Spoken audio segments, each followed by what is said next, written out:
Hello everyone, मैं मनीष कुमार एक बार फिर से आप लोगों के सामने उपस्थित हूँ एक नए वीडियो के साथ। आज हम लोग बातचीत करेंगे एक बहुत बड़ी समस्या जो अंग्रेज़ों के सामने, खास करके लॉर्ड हेस्टिंग्स के सामने आई थी 20वीं शताब्दी के दूसरे दशक में, और जिसका नाम था पिंडारी मैनस। पिंडारी लोगों ने अंग्रेज़ों को बहुत तंग किया था, सेंट्रल इंडिया और नॉर्दर्न इंडिया। इनके उत्पत्ति के संबंध में बहुत ज़्यादा कुछ नहीं मालूम है। सबसे पहले जब इनकी बात 1689 में जब मुग़लों ने महाराष्ट्र पर आक्रमण किया था, तब इनके बारे में पहली बार लोगों को पता चला। बाजीराव सेकंड जब वो पेशवा था, तब वे लोग जो हैं इर्रेगुलर घुड़सवार के रूप में मराठा सेना के साथ ये लोग अटैच हुए थे।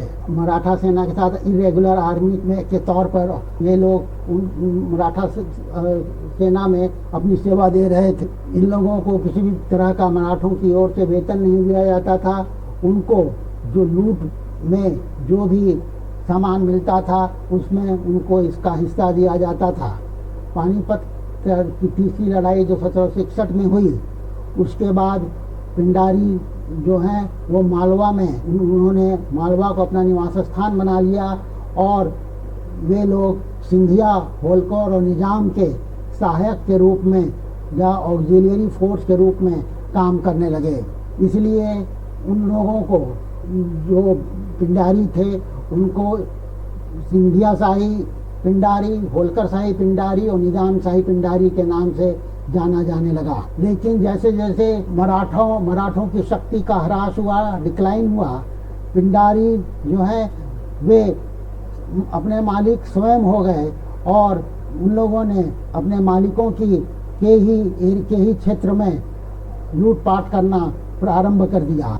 और ये लोग किसी खास एरिया से नहीं आते थे और न ही इनका कोई विशेष धर्म के अनुयायी थे। वे लोग विभिन्न धर्मों के लोग थे और जो देशी राज्य थे और वहाँ के यह प्राय सैनिक हुआ करते थे जो कि डिसबैंड कर दी गई थी। वे लोग वैसे अपराधी भी थे जो कि न्याय से भागे हुए थे। फिर जो लोग बेकार थे वे लोग भी पिंडारी के गुट में शामिल हो गए थे। और इस तरह से हम देखते हैं कि हिंदुइज्म और इस्लाम दोनों के लोग पिंडारी के गैंग में शामिल थे। ये लोग, इनके लड़ने का तरीका बिल्कुल गुरिल्ला वॉरफेयर की तरह था।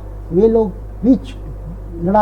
सीधे लड़ाई जो है रेगुलर आर्मी के साथ नहीं करना चाहते थे। अपने कंधों में सामान लेकर चलते थे और तथा घोड़े के लिए जो भी उनके जो खाने की ज़रूरत होती थी वे उसको लूट खसोड़ करके लाया करते थे। उनका जो फेवरेट वेपन था, उनका जो मुख्य शस्त्र था, वह लंबे बांस में लगा हुआ भाला हुआ करता था। कुछ लोग आग्नेय शस्त्र का भी प्रयोग किया करते थे। उनकी जो विशेषता थी वह थी उनकी स्पीड, उनकी गति। 19वीं सदी के शुरुआत में जो मुख्य पिंडारी नेता थे उनका नाम था चीतू, वासिल मोहम्मद और करीम खान।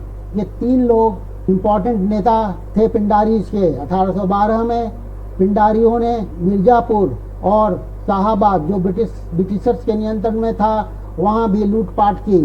1815 में उन लोगों ने निजाम के डोमिनियन पर छापा मारा और 1816 में नॉर्दर्न सरकार को भी अपने लूटपाट का निशाना बनाया। लॉर्ड हेस्टिंग्स ने इन लोगों के विरुद्ध कड़ी कार्रवाई की और 1817 के आते आते पिंडारीज को चंबल से खदेड़ दिया गया और जनवरी 1818 होते होते उनकी जो संगठित बैंड थी उनको भी नष्ट कर दिया गया। करीम खान ने आत्मसमर्पण किया और उसे एक छोटी सी रियासत गोरखपुर में दी गई। उसी प्रकार वसील मोहम्मद सिंधिया के कैंप में उसने शरण लिया, लेकिन सिंधिया ने उसे अंग्रेज़ों को सौंप दिया और बंदी गृह में गाजीपुर में वसील मोहम्मद ने आत्महत्या कर ली। चीतू जंगलों की ओर भाग गया, जहाँ की उसे टाइगर ने अर्थात शेर ने उसे अपना शिकार बना लिया, और इस तरह से पिंडारी का जो खतरा था वह समाप्त हुआ, उसको पूरी तरह से नष्ट कर दिया गया। इसी के साथ मैं इस वीडियो को यहाँ समाप्त करता हूँ और आप सभी से अनुरोध करता हूँ कि वीडियो को लाइक कीजिए, शेयर करिए, अपना कमेंट दीजिए और चैनल को सब्सक्राइब करते हुए बेल आइकन के बटन को प्रेस करिए। Thank you.